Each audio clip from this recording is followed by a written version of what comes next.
ನಮಸ್ಕಾರ. ಇಂದು 3-4 ಪ್ರಶ್ನೆಗಳಿಗೆ ಉತ್ತರವನ್ನು ಮತ್ತು ಕೊನೆಯಲ್ಲಿ ಒಂದು ಕಥೆಯನ್ನು ನೋಡೋಣ. ಸುಮಾರು ದಿನ ಆಗಿತ್ತು ಪ್ರಶ್ನೋತ್ತರ ಮಾಡ್ತೇನೆ. ಇವತ್ತೊಂದು ಸ್ವಲ್ಪ ವಿಷಯಗಳನ್ನು ತಿಳ್ಕೊಳ್ಳೋಣ. ಮೊದಲನೇದಾಗಿ, ಇದು ಯೂಟ್ಯೂಬಲ್ಲಿ ಕೇಳಿದ ಪ್ರಶ್ನೆ ಅಲ್ಲ. ನನ್ನ ಫ್ರೆಂಡ್ ಒಬ್ಬರು ನನಗೆ 3-4 ವರ್ಷಗಳ ಹಿಂದಿನ ಒಂದು ಯೂಟ್ಯೂಬ್ ವಿಡಿಯೋ, ಧ್ರುವ ರಾಠಿ ಅನ್ನೋರು ಮಾಡಿರುವಂಥ ಯೂಟ್ಯೂಬ್ ವಿಡಿಯೋವನ್ನು ಶೇರ್ ಮಾಡಿ ಹೇಳ್ತಾ ಇದ್ದರು. ಗೋಮೂತ್ರದ ಬಗ್ಗೆ ಇತ್ತು ಅದರಲ್ಲಿ. ಅಂದರೆ ಅವರು ಯಾವ ಥರ ಹೇಳ್ತಿದ್ರು ನನ್ನ ಫ್ರೆಂಡ್ ಅಂತಂದರೆ, ಗೋಮೂತ್ರ ಅಷ್ಟು ಸರಿಯಲ್ಲ ಅಲ್ವಾ, ಅಥವಾ ಅದರಿಂದ ಏನು ಪ್ರಯೋಜನ ಇಲ್ಲ ಅಲ್ವಾ, ಮೂರ್ಖತನ ಅಲ್ವಾ, ಆ ಥರ ಪ್ರಶ್ನೆ ಕೇಳ್ತಾ ಇದ್ರು. ಅಂದರೆ ನಾನು ಆಯುರ್ವೇದ ವೈದ್ಯ ಅನ್ನೋ ಕಾರಣಕ್ಕೆ ಆ ಪ್ರಶ್ನೆ ಕೇಳ್ತಾ ಇದ್ರು. ಇಲ್ಲಿ ನಾನು ಅವ್ರ ವಿರುದ್ಧ ಹೇಳೋದಾಗಲಿ ಅಥವಾ ಗೋಮೂತ್ರ ಒಳ್ಳೆಯದು ಅಂತ ಹೇಳೋದಾಗಲಿ ಅದ್ರ ಬಗ್ಗೆ ಅಲ್ಲ. ಇದನ್ನು ಆಧಾರವಾಗಿ ಇಟ್ಟುಕೊಂಡು, ಈ ವಿಷಯನ ಆಧಾರವಾಗಿ ಇಟ್ಟುಕೊಂಡು ಒಂದಿಷ್ಟು ವಿಷಯಗಳನ್ನು ನಾನು ನಿಮ್ಮ ಜೊತೆಗೆ ಹಂಚ್ಕೊಳ್ಳೋದಿದೆ. ಆಗ ನಿಮಗೆ ಒಂದು ಕ್ಲಾರಿಟಿ ಸಿಗುತ್ತೆ ಅನ್ನೋದು ನನ್ನ ಅನಿಸಿಕೆ. ಆ ವಿಡಿಯೋದಲ್ಲಿ ಏನು ಹೇಳಿದ್ದಾರೆ ಅಂತಂದರೆ, ಅವರು ಧ್ರುವ ರಾಠಿ ಅನ್ನೋರು ಏನು ಹೇಳ್ತಾರೆ ಅಂತಂದರೆ, ನೀವು ತುಂಬ ಕಡೆ ನೋಡಿದ್ದೀರಿ, ಏನು ಗೋಮೂತ್ರ ಎಷ್ಟು ಗ್ರೇಟ್ ಅಂತ ಹೇಳ್ತಾರೆ. ಹೇಗೆ ಹೇಳ್ತಾರೆ ಅಂತಂದರೆ, ಈ ನೀರಿಗೆ ಬೆಟಾಡಿನ್ ಸೊಲ್ಯೂಷನ್ ಹಾಕಿದಾಗ ಅದು ಪೂರ್ತಿ ಕಲರ್ ಒಂಥರ ಬ್ಲೂ ಕಲರ್ ಆಗಿರುತ್ತಲ್ಲ, ಸೊ ಅದು ವಿಷ. ಅದಕ್ಕೆ ಗೋಮೂತ್ರವನ್ನು ಹಾಕಿದಾಗ ಮತ್ತೆ ಅದು ನೀರಾಗ್ತದೆ, ಸೊ ನಮ್ಮ ದೇಹದಲ್ಲಿರೋ ವಿಷನೆಲ್ಲ ತೆಗಿತದೆ. ಅಷ್ಟು ಗ್ರೇಟ್ ಗೋಮೂತ್ರ ಅಂತ ತುಂಬ ಜನ ತೋರಿಸ್ತಾ ಇದ್ದಾರೆ. ಅದಕ್ಕೆ ಗೋಮೂತ್ರವೇ ಬೇಕಾಗಿಲ್ಲ. ನೀವು ನನ್ನ ಮೂತ್ರ ತಗೊಬಂದಿದ್ದೇನೆ, ಈ ನನ್ನ ಮೂತ್ರವನ್ನು ಅದಕ್ಕೆ ಹಾಕಿದರೂ ಕೂಡ ಅದು ಹಾಗೆ ಆಗುತ್ತೆ, ಸೊ ನನ್ನ ಮೂತ್ರನ ಕುಡೀರಿ ಅಂತ ಅವರು ಧ್ರುವ ರಾಠಿ ಅನ್ನೋರು ಹೇಳ್ತಾ ಇದ್ರು. ಇಲ್ಲಿ ಸಮಸ್ಯೆ ಏನು ಅಂತ ಹೇಳ್ತೇನೆ. ಏನಂತಂದರೆ, ಅದು ಆಯುರ್ವೇದ ಅಥವಾ ಯೋಗ, ಈ ಏನು ಚಕ್ರಗಳು, ಈ ಥರದ, ಅಥವಾ ವಾಸ್ತು, ಭಾರತೀಯ ವಾಸ್ತು ಅಥವಾ ಭಾರತೀಯ ಜ್ಯೋತಿಷ್ಯವೋ, ಈ ಥರದ ಭಾರತೀಯ ಶಾಸ್ತ್ರಗಳನ್ನು ಸೈಂಟಿಫಿಕ್ ಅಂತ ಪ್ರೂವ್ ಮಾಡಬೇಕು ಅಂತ ತುಂಬ ಜನರಿಗೆ ಹುಚ್ಚು. ಹಾಗಾಗಿ ಏನು ಮಾಡ್ತಾರೆ ಅಂತಂದರೆ, ಏನಾದರೂ ಒಂದು ಈ ಥರದ ವಿಷಯ ಸಿಕ್ಕರೆ ನೋಡಿ ಎಷ್ಟು ಸೈಂಟಿಫಿಕ್ ಅಂತ ತೋರಿಸ್ತಾರೆ. ಉದಾಹರಣೆಗೆ ರೀಸೆಂಟ್ಲಿ ಒಂದು ವಿಡಿಯೋ ಎಲ್ಲ ವಾಟ್ಸಪ್ ಗ್ರೂಪ್ಸಲ್ಲಿ ಹರಿದಾಡ್ತಾ ಇತ್ತು. ಏನಂತಂದರೆ, ಅವರು ಈ ವಿಡಿಯೋ ನಾನು ಹೇಳ್ತಿರೋದನ್ನ ಕೇಳಿದ್ರೆ ಬೇಜಾರು ಅನ್ಬೋದು. ಯಾರೋ ಒಬ್ಬರು ಹೇಳ್ತಾ ಇದ್ರು, ಇದು ಈ ಬೆರಳು ವಿಟಮಿನ್ ಡಿ, ಇದು ಬಿ, ಇದು ಕೆ, ಇದು ಸಿ ಅಂತೆಲ್ಲ ಹೇಳ್ತಾ ಇದ್ರು. ಹಾಗಾಗಿ ನಾವು ಮುದ್ರೆ ಮಾಡಿದಾಗ ನಮಗೆ ವಿಟಮಿನ್ ಡಿ ಸಿಗುತ್ತೆ, ಬಿ ಸಿಗುತ್ತೆ ಅಂತ. ಇನ್ನೊಬ್ರದ್ದು ಭಾಷಣ ಕೇಳ್ತಾ ಇದ್ದೆ ನಾನು. ಏನಂದರೆ, ಇದು ಒಂದೊಂದು ಚಕ್ರ ಇದೆಯಲ್ಲ, ಮೂಲಾಧಾರ, ಸ್ವಾಧಿಷ್ಠಾನ, ಮಣಿಪುರ, ಅನಾಹತ, ಈ ಥರದ ಚಕ್ರಗಳಿಗೆ ಒಂದೊಂದು ಚಕ್ರಕ್ಕೆ ಒಂದೊಂದು ಗ್ಲ್ಯಾಂಡನ್ನು ಹೇಳ್ತಾ ಹೋಗ್ತಿದ್ರು ಅವರು. ಒಂದು ಸೂಪ್ರಾನಿನಲ್ ಗ್ಲ್ಯಾಂಡು, ಇನ್ನೊಂದು ಥೈಮಸ್ ಗ್ಲ್ಯಾಂಡು, ಮತ್ತೊಂದು ಥೈರಾಯ್ಡ್ ಗ್ಲ್ಯಾಂಡು. ಈಗ ಉದಾಹರಣೆಗೆ ವಿಶುದ್ಧ ಚಕ್ರ, ಥೈರಾಯ್ಡ್ ಗ್ಲ್ಯಾಂಡ್. ಹಾಗೆ ನನಗೆ ಆಶ್ಚರ್ಯ ಆಗೋದೇನು ಅಂತಂದರೆ, ಅನಾಹತಕ್ಕೆ ಥೈಮಸ್ ಗ್ಲ್ಯಾಂಡ್ ಅಂತ ಹೇಳ್ತಿದ್ದೆ. ಅನಾಹತ ಅನ್ನೋ ಶಬ್ದವೇ ಎಷ್ಟು ಗ್ರೇಟ್ ಮೀನಿಂಗನ್ನು ಹೊಂದಿದೆ. ಅಂದರೆ ಘರ್ಷಣೆ ಇಲ್ಲದೆ ಬರುವಂಥ ನಾದ ಅಂತ. ಜಗತ್ತಿನಲ್ಲಿ ಯಾವುದೇ ಒಂದು ಶಬ್ದ ಬರಬೇಕು ಅಂದರೆ ಘರ್ಷಣೆ ಆಗಬೇಕು ಅಲ್ವಾ? ಘರ್ಷಣೆ ಇಲ್ಲ ಶಬ್ದ ಬರಲಿಕ್ಕೆ ಸಾಧ್ಯ ಇಲ್ಲ. ಘರ್ಷಣೆ ಇಲ್ಲದೇ ಬರುವಂಥ, ಒಳಗಿನಿಂದ ಬರುವಂಥ ನಾದ, ಆ ಅನಾಹತ ಅನ್ನೋ ಶಬ್ದವೇ ಎಷ್ಟು ಗ್ರೇಟ್ ನೋಡಿ. ಅದನ್ನು ಥೈಮಸ್ ಗ್ಲ್ಯಾಂಡಿಗೆ ಹೋಲಿಕೆ ಮಾಡ್ತಾರೆ. ಪ್ರಾಬ್ಲಮ್ ಆಗೋದು ಎಲ್ಲಿ ಅಂತಂದರೆ, ಸಾಮಾನ್ಯವಾಗಿ ಇದನ್ನು ಕೇಳಿದಂಥ ಜನರಿಗೆ ಅಥವಾ ನೋಡಿದಂಥ ಜನರಿಗೆ, ಓ ಇದು ಗ್ರೇಟ್, ಗೋಮೂತ್ರ ಗ್ರೇಟ್ ಅಂತ ಅನಿಸುತ್ತೆ, ಓ ವಿಟಮಿನ್ ಡಿ ನಮಗೆ ಇದರಲ್ಲೇ ಸಿಕ್ಬಿಡುತ್ತೆ ಅಂತ ಸಹಜವಾಗಿ ಒಬ್ಬ ಸಾಮಾನ್ಯ ಮನುಷ್ಯ ನಂಬ್ತಾನೆ, ಗ್ರೇಟ್ ಅಂತ ಅನಿಸುತ್ತೆ. ಆದರೆ ಯಾವಾಗ ಈ ಧ್ರುವ ರಾಠಿ ಅಂತವರು ಅಥವಾ ಇನ್ಯಾವುದೋ ಒಬ್ಬ ಡಾಕ್ಟ್ರು, ಈಗ ನೋಡಿ ನಿಮಗೆ ವಿಟಮಿನ್ ಡಿ ಕಡಿಮೆ ಇತ್ತು, ಈಗ ನೀವು ಮುದ್ರೆ ಮಾಡಿದಿರಿ, ವಿಟಮಿನ್ ಡಿ ಸರಿ ಆಗಲಿಲ್ಲ, ಹಾಗಾಗಿ ಇದು ಸುಳ್ಳು ಅಂತ ಹೇಳಿದಾಗ, ಅಥವಾ ಈ ಯಾರೋ ಒಬ್ಬರು ಡಾಕ್ಟರ್ ಹೇಳ್ತಾರೆ, ಥೈಮಸ್ ಗ್ಲ್ಯಾಂಡ್ ಕೆಲಸವೇ ವಿಶೇಷವಾಗಿ ಏನೂ ಇಲ್ಲ, ಚಿಕ್ಕ ವಯಸ್ಸಿನಲ್ಲಿ ಮುಗಿದೋಗ್ಬಿಡುತ್ತೆ, ಈಗ ನೀವು ಆ ಥೈಮಸ್ ಗ್ಲ್ಯಾಂಡನ್ನು ಜಾಗೃತಗೊಳಿಸಿ ಏನು ಮಾಡ್ತೀರಿ ಅಂತ ಕೇಳಿದಾಗ ಏನು ಅನಿಸುತ್ತೆ ಅಂತಂದರೆ, ಆಯುರ್ವೇದದಲ್ಲಿ ಹೇಳಿದ ಗೋಮೂತ್ರ ಆಗಲಿ ಅಥವಾ ಈ ಮುದ್ರೆಗಳಾಗಲಿ ಅಥವಾ ಈ ಚಕ್ರಗಳಾಗಲಿ ಇವೆಲ್ಲ ಯೂಸ್ಲೆಸ್ ಅಂತ ಅನಿಸುತ್ತೆ. ಯಾಕೆಂದರೆ ಅದಕ್ಕೊಂದು ಸೈಂಟಿಫಿಕ್ ಪ್ರೂಫ್ ತೋರಿಸ್ತಾರೆ ಅವರು. ಧ್ರುವ ರಾಠಿ ಅನ್ನುವರು ಅವರ ಮೂತ್ರವನ್ನು ಆ ಸೊಲ್ಯೂಷನ್ಗೆ ಹಾಕಿದಾಗ ಆ ಮೂತ್ರಕ್ಕೂ ಕೂಡ ಈ ಥರದ ರಿಯಾಕ್ಷನ್ ಆಯಿತು ಅಂದಮೇಲೆ ಗೋಮೂತ್ರದಲ್ಲಿ ಏನು ಸ್ಪೆಷಾಲಿಟಿ ಇದೆ ಅಂತ ಅನ್ಸಲ್ವಾ?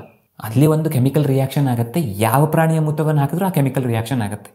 ಇಲ್ಲಿ ಮತ್ತು ತುಂಬ ಜನ ಏನು ಮಾಡ್ತಾರೆ ಅಂತಂದರೆ, ಈ ಥರ ತುಂಬ ಆಗುತ್ತೆ. ಈ ಉತ್ಪ್ರೇಕ್ಷೆಗಂತೂ ಯಾವುದೇ ರೀತಿಯ ಕೊರತೆಯೇ ಇಲ್ಲ. ಯೂಟ್ಯೂಬ್ ಬಂದಮೇಲಂತೂ ಪ್ರತಿಯೊಂದು ರಾಮಬಾಣವೇ, ಪ್ರತಿಯೊಂದು ಅದ್ಭುತವೇ, ಪ್ರತಿಯೊಂದು ಶಾಶ್ವತವಾಗಿ ಪರಿಹಾರ ಮಾಡುವಂಥದ್ದೇ.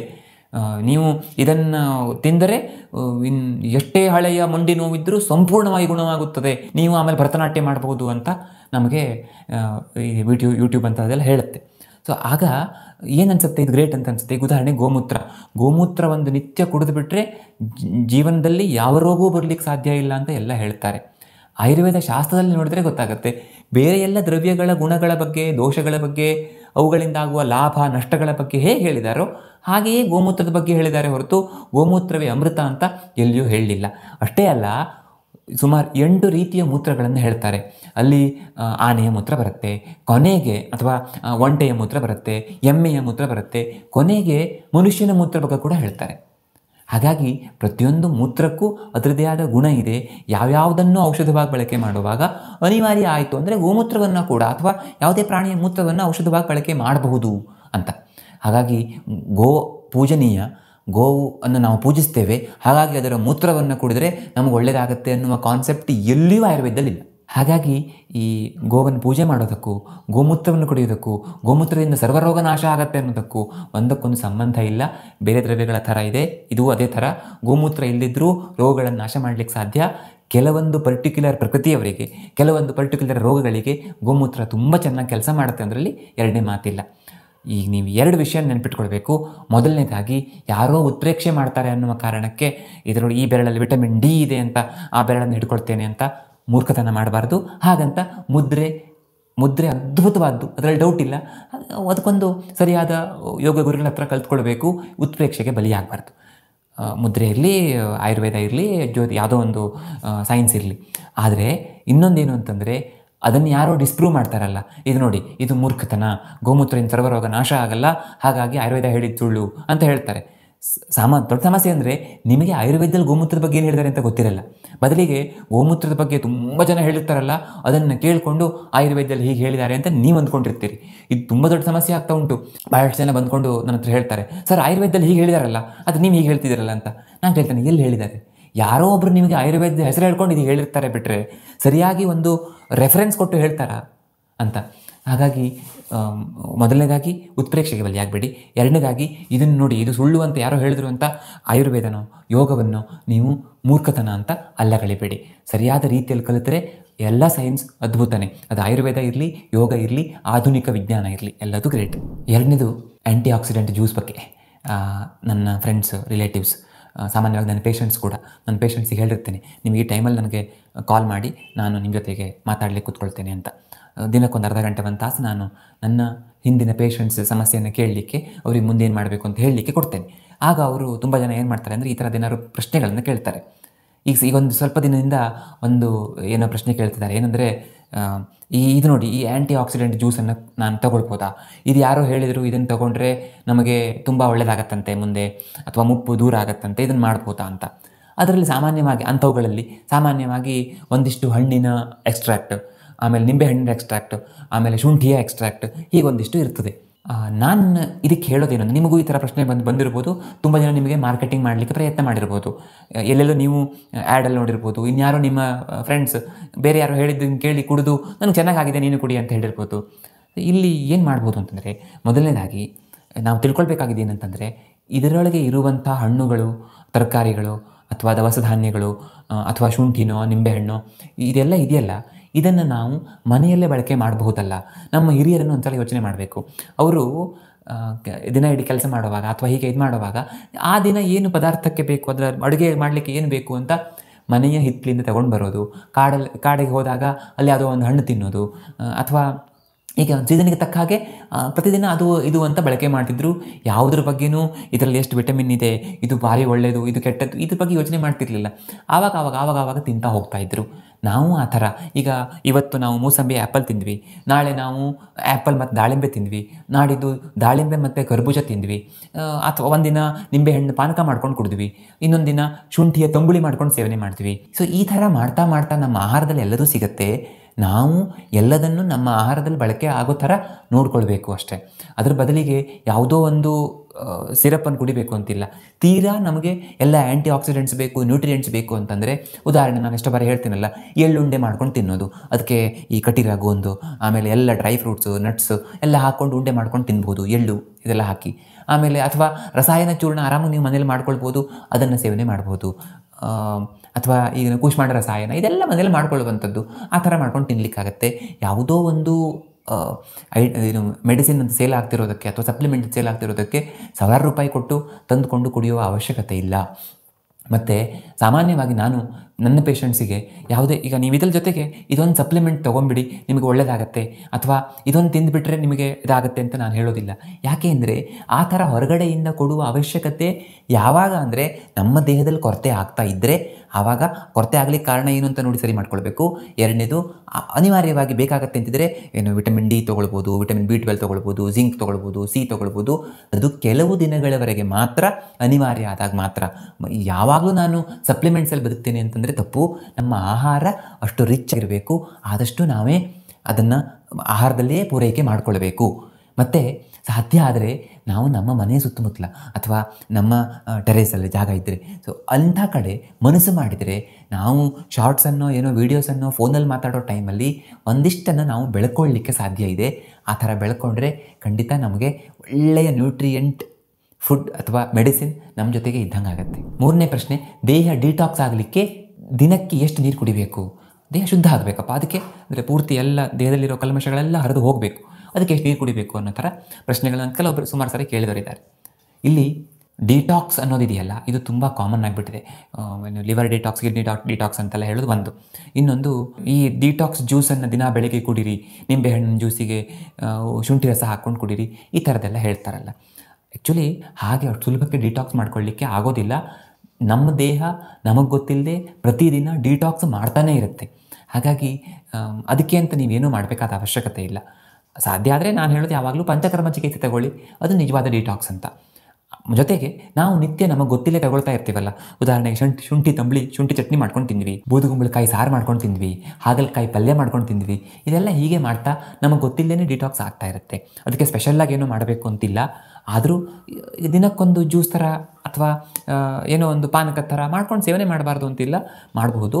ಆದರೆ ಎಷ್ಟು ನೀರು ಕುಡಿದ್ರೆ ಡಿಟಾಕ್ಸ್ ಆಗುತ್ತೆ ಅಂತ ಎಲ್ಲೋ ಹೇಳಿದ್ದಾರೆ ಅಂತ ನಾವು ಅದನ್ನು ಮಾಡಬೇಕು ಅಂತಿಲ್ಲ. ನಮ್ಮ ದೇಹವನ್ನು ನಾವು ಕೇಳಬೇಕು. ಬಾಯಾರಿಕೆ ಆಗಿದೆಯಾ, ನೀರು ಕುಡಿತೇನೆ. ಬಾಯಾರಿಕೆ ಆಗಿಲ್ವಾ, ನೀರು ಕುಡಿಯಲ್ಲ. ಬಾಯಾರಿಕೆ ಆದಾಗ ಬಾಯಾರಿಕೆ ತಣಿಲಿಕ್ಕೆ ಎಷ್ಟು ನೀರು ಬೇಕೋ ಅಷ್ಟು ನೀರು ಕುಡಿತೇನೆ. ಆವಾಗ ದೇಹ ಚೆನ್ನಾಗಿರಲಿಕ್ಕೆ ಸಾಧ್ಯ. ಹಿಂದೆ ನಮ್ಮ ಹಿರಿಯರಿಗೆ ಅವರ ಆರೋಗ್ಯ ತುಂಬ ಚೆನ್ನಾಗಿತ್ತಲ್ಲ, ಅವರಿಗೆ ಯಾವ ಯೂಟ್ಯೂಬ್ ವೀಡಿಯೋಸ್ನು ನೋಡ್ತಿರ್ಲಿಲ್ಲ. ಯಾವ ಡಾಕ್ಟ್ರು ಕೂಡ ನೀವು ಇದನ್ನು ಒಳ್ಳೆದಿದೆ, ಇದನ್ನು ತಿನ್ನಿ, ಇದನ್ನು ಮಾಡಿದ್ರೆ ಡಿಟಾಕ್ಸ್ ಆಗುತ್ತೆ ಅಂತ ಹೇಳ್ತಿರ್ಲಿಲ್ಲ. 89 ವರ್ಷ ಆರಾಮ ಬದುಕ್ತಿದ್ರು. ಇಷ್ಟು ಸುಲಭವಾಗಿ ಕ್ಯಾನ್ಸರ್ ಎಲ್ಲ ಬರ್ತಿರಲಿಲ್ಲ. ಈಗ ತುಂಬ ಕಾಮನ್ ಆಗಿಬಿಟ್ಟಿದೆಯಲ್ಲ. ಯಾಕೆ ಅಂದರೆ ಅವರ ದಿನಚರಿ ತುಂಬ ಚೆನ್ನಾಗಿತ್ತು, ಅವರ ಆಹಾರ ಚೆನ್ನಾಗಿತ್ತು, ಅವರ ಮನಸ್ಥಿತಿ ಚೆನ್ನಾಗಿತ್ತು. ಇಂದು ನಾವು ಕೂಡ ಅದನ್ನು ಎಷ್ಟು ಸಾಧ್ಯವೋ ಅಷ್ಟು ಮಾಡ್ಕೊಳ್ಳಿಕ್ಕೆ ಪ್ರಯತ್ನ ಮಾಡಬೇಕು. ಸೊ ಆಗ ನಮ್ಮ ದೇಹ ಡಿಟಾಕ್ಸ್ ಆಗಿಯೇ ಇರುತ್ತೆ ಅಂತ. ಕೊನೆಯದಾಗಿ ಜಪಾನಿನ ಈ ಝೆನ್ ಸ್ಟೋರಿ ಸೇರಿಯಲ್ಲ, ಅದರಲ್ಲಿ ಒಂದು ಕಥೆಯನ್ನು ಹೇಳ್ತೇನೆ. ಒಬ್ಬ ಕೈಟೋ ಅನ್ನುವಂಥ ಹುಡುಗ ತುಂಬ ದುಃಖವನ್ನು ಕಂಡಿದ್ದ. ಅಂದರೆ ಅವನ ಫ್ರೆಂಡ್ಸ್ ತುಂಬ ಅವನಿಗೆ ಬೇಜಾರು ಮಾಡಿದರು, ಅಥವಾ ಅವನ ಪಾಸ್ಟ್ ತುಂಬ ಕೆಟ್ಟದಾಗಿತ್ತು. ಒಟ್ಟಲ್ಲಿ ತುಂಬ ಬೇಜಾರೇ ಇತ್ತು ಅವನ ಲೈಫಲ್ಲಿ ಅಂತ. ಹಾಗಾಗಿ ಅವನಿಗೆ ಏನನ್ನು ಮಾಡಬೇಕು ಅನ್ನೋ ಉತ್ಸಾಹ ಅಥವಾ ನನಗೆ ಸಕ್ಸಸ್ ಸಿಗುತ್ತೆ ಅನ್ನೋ ಭರವಸೆ ಇದು ಯಾವುದೂ ಇರಲಿಲ್ಲ. ಅಂದರೆ ಹಿಂದಾದ ಫೇಲ್ಯೂರ್ ಮುಂದೆ ಸಕ್ಸಸ್ ಸಿಗತ್ತೆ ಎನ್ನುವ ಒಂದು ಆಶೆ ಇಲ್ಲದೇ ಇರೋದು. ಈ ಕಾರಣದಿಂದ ತುಂಬ ಬೇಜಾರಾಗಿ ಅವನು ಒಂದಿನ ಬೆಟ್ಟ ಹತ್ತಾಗ ಅಲ್ಲಿ ರ್ಯೋಗಿ ಅನ್ನೋ ಒಬ್ಬ ಝೆನ್ ಮಾಸ್ಟರ್ಸ್ ಅವನಿಗೆ ಸಿಗ್ತಾರೆ. ಅವನು ಅಲ್ಲವರು ಕೂತ್ಕೊಂಡು ಧ್ಯಾನ ಮಾಡ್ತಾಯಿದ್ರು. ಅವ್ರ ಹತ್ರ ಹೋದಾಗ ಅವನ ಮುಖ ನೋಡಿ ಅವ್ರು ಕೇಳ್ತಾರೆ, ಏನಾಯ್ತಪ್ಪ ನಿನ್ನ ಸಮಸ್ಯೆ ಏನು ಅಂತ. ಆವಾಗ ಅವನೆಲ್ಲ ಕತೆ ಹೇಳ್ತಾನೆ. ಆಗ ಅವರು, ಹೌದಾ ಸರಿ, ನಾನು ನಿಮಗೆ ಇದಕ್ಕೆ ಪರಿಹಾರ ಮಾಡಿಕೊಡ್ತೇನೆ, ಏನೂ ಹೆದರ್ಕೊಳ್ಬೇಡ ಅಂಥೇಳಿ ಒಂದು ಭಾರವಾದ ಕಲ್ಲನ್ನು, ಇದನ್ನು ಸ್ವಲ್ಪ ಹೊತ್ತುಕೋ, ನಾವು ಊರಿಗೆ ಹೋಗೋಣ ಅಂತ ಹೇಳಿಕೊಂಡು ಅವನ ಹತ್ರ ಅದನ್ನು ಹೊರಿಸ್ಕೊಂಡು ಹೊರಡ್ತಾರೆ. ಅವರು ಮುಂದೆ ಹೋಗ್ತಿರ್ತಾರೆ. ಇವನಿಗೆ ಒಂದೊಂದು ಹೆಜ್ಜೆಯೂ ಕಷ್ಟ ಆಗ್ತಾ ಇರುತ್ತೆ. ಆ ಭಾರವನ್ನು ಹೊತ್ಕೊಂಡು ಆ ಬೆಟ್ಟವನ್ನು ಇಳಿಬೇಕು. ದೂರ ಎಷ್ಟಿದೆ ಅಂತ ಗೊತ್ತಿದೆ ಆ ಹಳ್ಳಿಗೆ ಹೋಗಲಿಕ್ಕೆ, ಅಷ್ಟು ದೂರ ನಡಿಬೇಕು ಅನ್ನೋದೊಂದು ಬೇಜಾರು ಬೇರೆ, ಅಷ್ಟು ದೂರ ನಡಿಬೇಕಲ್ಲ ಅನ್ನೋ ಒಂದು ಫೀಲಿಂಗ್ ಬೇರೆ. ಹಾಗಾಗಿ ಅವನು ಒಂದೊಂದು ಹೆಜ್ಜೆಗೂ ಕಷ್ಟಪಡ್ತಾ ಇದ್ದ. ಈ ಹೆಜ್ಜೆಗಿಂತ ಮುಂದಿನ ಹೆಜ್ಜೆ ಇನ್ನೂ ಕಷ್ಟ ಆಗ್ತಾಯಿತ್ತು. ಭಾರ ಹೊತ್ತು ಇನ್ನೇನು ಊರು ಸಿಗುತ್ತೆ ಅನ್ನೋಷ್ಟೊತ್ತಿಗೆ ಆಗ ಅವರು ತಿರುಗಿ ನೋಡ್ತಾರೆ. ಅಯ್ಯೋ, ನೀನು ಯಾಕೆ ಇಷ್ಟು ಸುಸ್ತಾಗ್ಬಿಟ್ಟಿದೆಯಾ, ಮೈಯಿಂದ ತುಂಬ ಬೆವರು ಹರಿತಾ ಇದೆ, ನೀನು ನೋಡಿದರೆ ಇನ್ನೇನು ಬಿದ್ದೆ ಹೋಗ್ತೀಯಾ ಅಂತ ಅನ್ಸುತ್ತೆ ಅಂತ ಅವರು ಕೇಳ್ತಾರೆ. ಆಗ ಏನು ಮಾಡೋದು, ನಿಮ್ಮ ಥರನೇ ಆರಾಮಾಗಿ ನಡ್ಕೊಂಡು ಬರ್ತಿದ್ದೆ, ಆದರೆ ಈ ಕಲ್ಲಿನ ಭಾರ ಇದೆಯಲ್ಲ ಅಂತ. ಆಗ ಅವರು, ನಿನ್ನ ಹತ್ರ ಹೊತ್ಕೊ ಅಂತ ಹೇಳಿದೆ, ಆದರೆ ಎಷ್ಟು ಹೊತ್ತು ಅಂತ ಹೇಳಿಲ್ವಲ್ಲ. ಇಲ್ಲ, ನೀವು ಹೇಳೋವರೆಗೆ ನಾನು ಬಿಡಬಾರ್ದು ಅಂತ ಅಂದ್ಕೊಂಡೆ, ಬಹುಶಃ ಹಳ್ಳಿಯವರೆಗೂ ಇದನ್ನು ತೊಗೊಂಡು ಹೋಗಬೇಕು ಅಂತ ಅಂದ್ಕೊಂಡೆ.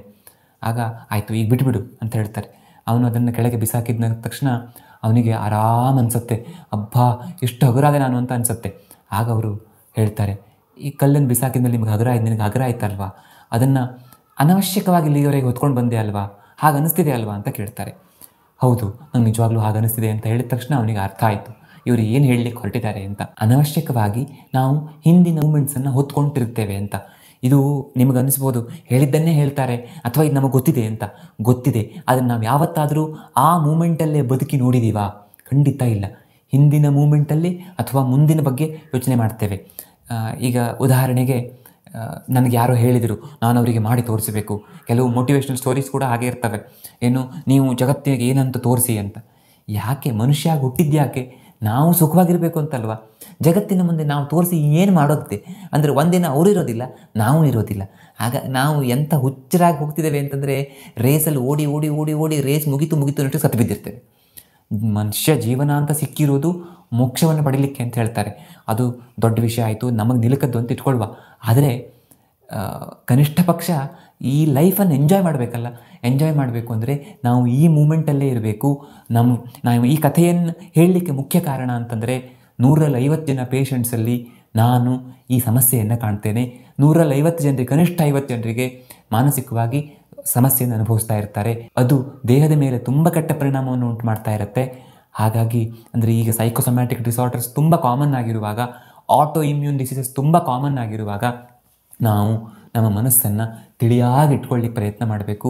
ನನಗೆ ಹಿಂದೂ ಇಲ್ಲ ಮುಂದೂ ಇಲ್ಲ, ಈ ಕ್ಷಣದಲ್ಲಿ ಮಾತ್ರ ಬದುಕ್ತೀನಿ ಅನ್ನೋ ಥರ ಇರಬೇಕು. ಒಂದು 4 ಸಲ ನೀವು ಟ್ರೈ ಮಾಡಿ ನೋಡಿ. ಯಾಕೆಂದರೆ ನಾನು ಅದೇ ಪ್ರಯತ್ನದಲ್ಲಿರೋದ್ರಿಂದ ನಾನು ನೋಡಿದ್ದೇನೆ, ಎಷ್ಟು ಬಾರಿ ಏನೋ ಒಂದು ಚಿಂತೆ ಆಗ್ತಾ ಇರುತ್ತೆ. ಆಗ ಇಲ್ಲ, ನಾನು ಏನಾಗಿ ಹೋಗಲಿ ಈ ಕ್ಷಣದಲ್ಲೇ ಬದುಕ್ತೀನಿ ಅಂತದಾಗ ಆಗ ಆ ಸಿಗುವ ಸುಖವನ್ನು, ನಿರಾಳತೆಯನ್ನು, ಆ ಸೇಮ್ ಕೈಟೋ ಏನು ಹೊತ್ಕೊಂಡಿದ್ನಲ್ಲ ಅದನ್ನು ಬಿಸಾಕಿದಾಗ ಅವನಿಗೆ ಯಾವ ನಿರಾಳತೆ ಸಿಕ್ಕಿರುತ್ತೋ ಅದೇ ಸಿಕ್ಕಿರುತ್ತೆ. ನಾವು ಅನವಶ್ಯಕವಾಗಿ ಅವನ ಭಾರ ಏನೂ ಅಲ್ಲ, ನಮ್ಮ ತಲೆಯೊಳಗಿರುವ ಭಾರ ತುಂಬ ದೊಡ್ಡದಾಗ್ಬಿಟ್ಟಿದೆ. ನೀವು ಪ್ರಯತ್ನ ಮಾಡಿ ನೋಡಿ. 100, 200 ಬೇಡ, 1000 ಪ್ರಯತ್ನ ಮಾಡಿದ ಹೊತ್ತಿಗೆ ನಿಮಗೆ ಒಂದು ಝಲಕ್ ಸಿಗುತ್ತೆ. ಅಬ್ಬಾ, ಇದು ಇಷ್ಟು ಸ್ವೀಟ್, ಇದಿಷ್ಟು ಗ್ರೇಟ್ ಅಂತ ಅರ್ಥ ಆಗುತ್ತೆ.